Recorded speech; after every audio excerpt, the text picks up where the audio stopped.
Hello, everybody. This is Eliu. And this is Peter. And you're listening to Pineapple Chunks. Today, we have a special occasion where we're going to be shaving Peter's head. Yes, we are. My big skull. So we asked for 10 likes on YouTube. We didn't get them. We got 7 likes. Close enough. It seems like there was a miscommunication after we spoke to some of our followers. They thought we were talking about Instagram. So we got a fourth of our followers on Instagram to like our post. And also, we have 100 followers now, so that's huge. Yeah, and 300 downloads. So yeah, we want to thank all of you guys for being awesome, pretty much.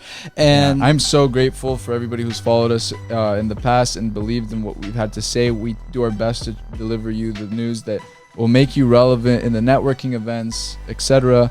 And we're still going to deliver you your 3 stories today. We're going to start off by talking about a company called Insects. Insects. Starts with a Y. So it's Robert Downey Jr.'s most recent investment out of all people.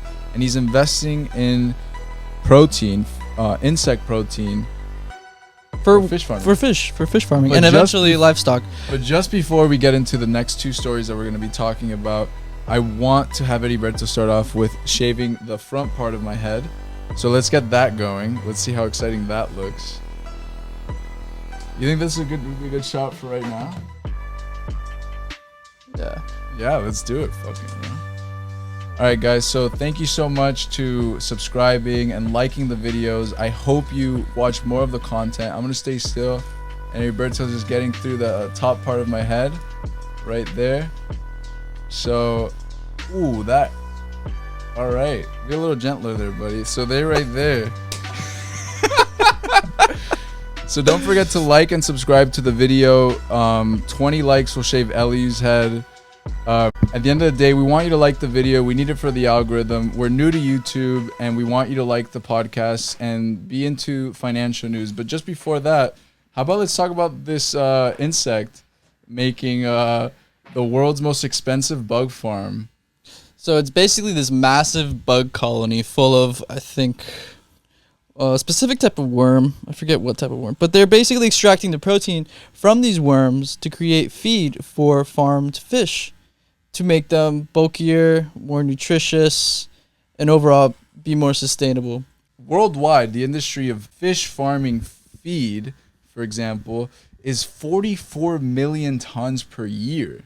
So this is a very big industry. Yeah. And currently, the main ways of delivering this food for fish farms is like poultry, meat, or other fish mainly other fish. But fish are becoming more extinct, and they're becoming more available in fish farms because of demand. So ultimately, fish farming is supplying the downfall. I can't believe I just shaved this front part of my head right now. This is insane. You look crazy. This looks crazy, dude. But yeah, the fish that are normally fished to feed the farm fish are not becoming a sustainable way to feed these fish. If that makes sense. So a person like Robert Downey Jr., who works with Footprint Coalition, ultimately he's invested with Footprint Coalition, and then so some of his money through the general manager who found the fund and decided to invest in Insect,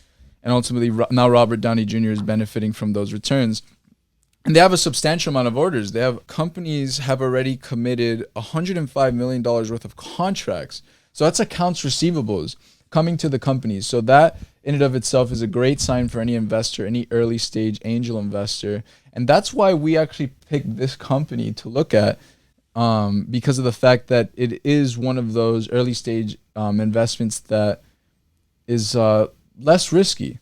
It's appealing too because they're using modern technology like AI to basically create robots that are very efficient with the way they harvest their bugs, right? And they're also getting a lot of attention from famous people like Robert Downey Jr. and they've been able to accumulate a good total of $425 million in investing since 2011, which is pretty big. I don't think there are many competitors right now in the space. 400 million though, just keep that in mind. That's a big number. 400 million. Like the net worth of Ellen DeGeneres is $300 million. So just think about that. And Ellen DeGeneres makes a lot of money for a lot of people. She hires a lot of people. Yeah. All right, so we're gonna get to the other one. So does this mean should we go to the next story? Or you want to stay on this one a little more? I kind of want to talk a little bit about this one and why it's cool that companies like this are emerging, and it's because fish is becoming the more ideal way to get your fish from. So I think 50% of fish now comes from farms fish. And in a world where we're moving to more sustainable options on how to grow and get our food, it's cool that companies like these are emerging because, the U.S. too doesn't even eat insects, which makes it very different from other countries in the world where other countries eat insects. Yeah, a lot of countries are actually big on insects. There are some insects that cost more than meat cuts. Like I know China, Japan.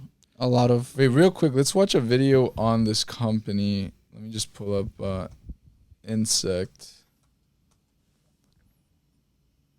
Get there, man. How you holding up? So which one do you think we should watch? This one? Yeah, that's good. What's this one? I've watched that one.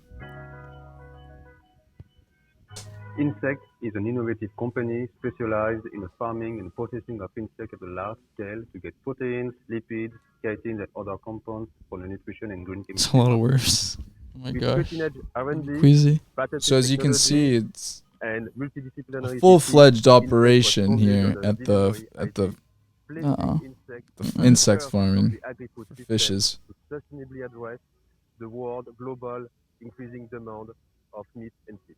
Insect has raised $37 million in the past 3 years from public and private. So right there, $37 million in the past 3 years from public and private sources. This is from 2017, right? So we're talking 2020. They're now in 2020, and they've raised more than $400 million in both equity and debt. But still, nonetheless, a very impressive feat. Let's see what else they have to say. To fund its R&D, So like say for example you're an investor or you're an early stage investor, an angel investor, these are great signs. Seeing a team that's working in a lab, seeing them come up with like real solutions that ultimately benefit the fish farmers and have generated more than $105 million worth of contracts. That's already 25% of almost 25% of their total money that they've been invested in both equity and debt. So they've already made almost a quarter of their returns. You also want to look at things such as patents, which they have a lot of, and studies where they have been able to prove that their method of feed makes the fishes that they tested on super, like essentially swole fish. I mean, I'm pretty excited to eat some swole fish with this bug protein that they're synthesizing. Pretty exciting stuff. So it makes them fatter. But let's get to the next story. Pop. And that's going to be Waymo opening up in Phoenix with their fully driverless taxi service. For those of you who don't know what Waymo is, it is a company under Google. It's Google's basically a segment of autonomous vehicle. And they've been working on making driverless cars for a few years now. And they were able to officially launch their new driverless taxis in Phoenix. So this is a pretty big deal. Now we have driverless cars. I mean, it was a pretty big deal when Tesla, initially came out with their driverless service, self-driving feature. But now we have taxis. Now we have taxis in Phoenix. I mean, now you have to be in Phoenix, obviously, but this is a great step forward. Yeah. And ultimately, it's literally like an Uber ride. So it says here, 5 years ago, this month, Stephen Mahan, the retired director of Santa Clara Valley Blind Center, who lost his sight years before, took the world's first ride in a self-driving car on public roads.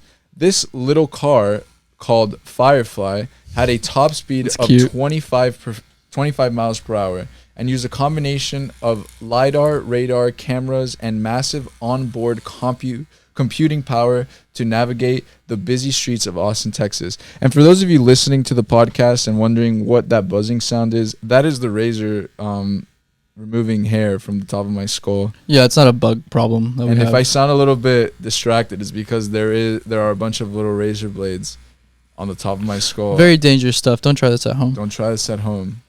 But we do this for you because we're very grateful for all the support you've shown us. Don't forget to like and subscribe to the video on YouTube. Follow us on Instagram, on Twitter, Facebook, Pineapple Chunks or P Chunks Pod on Twitter. So ultimately, wow, I look absolutely crazy. You look metal. Hey, so wait, but when Waymo is, we're not in the future just yet. Just stay with me. Waymo, yeah, they released driverless taxis, but most of these taxis still have a chauffeur just there to make sure everything's running smoothly. And they also, all these vehicles have a babysitter in a different facility, just basically taking care of whatever's going on. So it's not 100% autonomous yet, right? There are some cars that don't have chauffeurs in them, but the majority still do. And the issue right now that Waymo is experiencing is that they are losing a lot of money because their taxis are right. You would think that they'd be saving money because you don't have to hire a driver for these taxis or pay anybody to really keep up with them. But the technology that these cars use is very expensive. One, they're still hiring people to basically take care of these cars. Two, and three, it's expensive. It's a huge new industry, and every pioneer is gonna go through these large expenses, especially a pioneer of a new industry. So excited to see where Waymo goes. I know a lot of other competitors are joining in, like Uber. Tesla for sure is probably gonna get in that game. Wow, you're looking really good, man. Looking really cool. Vending machines. It's a $44 billion industry and it's going out of business. One of the biggest places that vending machines reside are in Japan, believe it or not. And there are so many vending machines out there, and the problem with COVID, is increasing so much that they're considering turning these vending machines into data centers because of how unprofitable they're becoming. Yeah. So it's a pretty wild thing, and you would think that like vending machines being contactless, ultimately just the fact that they're contactless is huge crucial at this point in time, that they would be doing well, but they're losing money. Vending machines have been renowned to be a really kind of cool side hustle, right? You buy a few machines, and now with technology, you don't really have to be going to them every day. You have like credit card management systems and these things, and they're like a sort of passive income almost. I'm just trying to realize that there's a lot of overhead to owning a vending machine business. You look ridiculous. You like what you see, bro? You look ridiculous. I'm just here like just living it up on this podcast right now. So okay, I'm gonna say why it's a bad idea to get into vending machine business. Well, you did want to get into the vending machine industry, didn't you? I did before I read this. Look at this: general liability insurance, $500 a year, commissions paid to locations, 5 to 25% of revenue, transaction fees for card purchases, card reader analytics fees, storage space for unused machines, gas and transportation, taxes, routine maintenance and vandalism repairs. That's okay. So if you were making like $5,000 in revenue from these machines that you have, you'd probably be taking $2,000 home, and really that's not feasible for me. There are better side hustles out there. But for those of you who are in the business, and if you're listening to this podcast and are suffering from losses because of the pandemic, just put your machines in new hotspots, because I'm sure there's new hotspots now. Like hospitals. Or just don't get into the business or get out of the business. Yeah. Just cut the losses and invest in something that'll get you more money. Like Coin Laundry. That's pretty much all our stories now. Let's just finish this off. I don't know. I'm looking pretty crazy. Edilberto, let's just finish this off, bro. Let's finish it. Let's put some music. I'm actually pretty down to listen to some music. Maybe let's put our tune. Just jamming out. So we're just going to continue it on from here. Pineapple Chunks newsletter and podcast reflect the opinions of only the authors, who are not associated persons of any financial institution. They are meant for informational purposes only and are not intended to serve as recommendation to buy or sell any security in a self-directed exchange account or any other account, and are not an offer or sale of a security. They are also not research reports and are not intended to serve as the basis for any investment decision. Any third-party information provided therein does not reflect the views of Pineapple Chunks LLC or any of their subsidiaries or affiliates. All investments involve risk, and the past performance of a security or financial product does not guarantee future results or returns. Keep in mind that while diversification may help spread risk, it does not assure a profit or protect against loss. There is always the potential of losing money when you invest in securities or other financial products. Investors should consider their investment objectives and risk carefully before investing. The price of a given security may increase or decrease based on market conditions, and customers may lose money, including their original investment. Pineapple Chunks LLC is not a member of FINRA, SIPC, or the SEC.